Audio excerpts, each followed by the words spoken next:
Hello mga kakawali, tara samahan niyo ako gumawa ng dim sum style na chicken feet.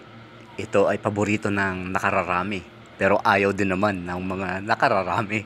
Pero syempre, pagka mahilig kayo dito, magkano ang per order nito sa isang Chinese restaurant, diba? Ito ay Chinese staple. Matagal na lang kinakain ito nung araw pa. Kaya Chinese na video ang ginaya ko dito. So, ito yung mga kailangan natin. Pause natin kung kinakailangan ha. So, yan, chicken feet. Ayan yung mga spices natin. Bawang sibuyas, luya, star anise, daon ng sibuyas, bay leaves, and then ito yung mga sauce. Actually, nagkamali ako dito. Yung ginagaya ko, kailangan niya ng hoisin sauce, tsaka parang cooking wine. Wala tayo nun. Ang una, nailagay ko nga oyster sauce eh. Actually, barbecue sauce. Pero nilagyan ko rin ng oyster sauce at nung mga nasabing sangkap doon sa caption natin. So, pakitignan nyo na lang. So, ang pagluto nito, kaya buwis buhay. Una, merong blanching. So, nilagay na nakating kagad yung chicken habang hindi pa mainit or kumukulo yung tubig para hindi rin naman mabigla yung laman ng chicken feet natin. So, inahon natin, pinakuluan lang natin yan ng mga 10 minutes. And then, pinatuyo saglit.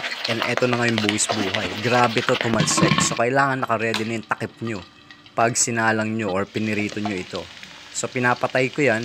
Pag binubuksan ko kasi talagang nanlalaban yan. Yan ang buwis buhay talaga dyan. So, pag na crispy fry na natin, actually, hindi ko na crispy fry. Basta pag naprito na natin, ilalagay natin to sa ice cold water. Ice bath natin to. So, siguro para matigil yung pagluluto niya, pinalamig agad siya. And then, ayan, inahon natin. And, i-brace na nga naman natin ito. So, ang bracing nito, syempre, gisa-gisa lang muna. Uunahin natin yung luya at saka yung sibuyas. And since nasa kaliwang kamay natin yung cellphone, ang hirap gumalaw. Pinagsabay-sabay ko na yung lahat ng nasabing sangkap.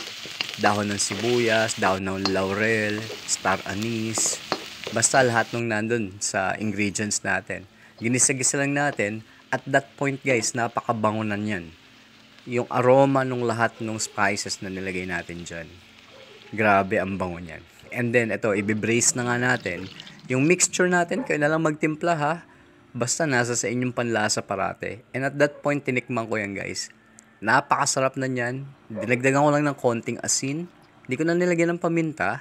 And nilagay ko na rin yung katas ng atsuete natin. Buto ng atsuete. Hindi ko sinama yung buto. And then nilagay na natin yung tausi. Yun yung important dito.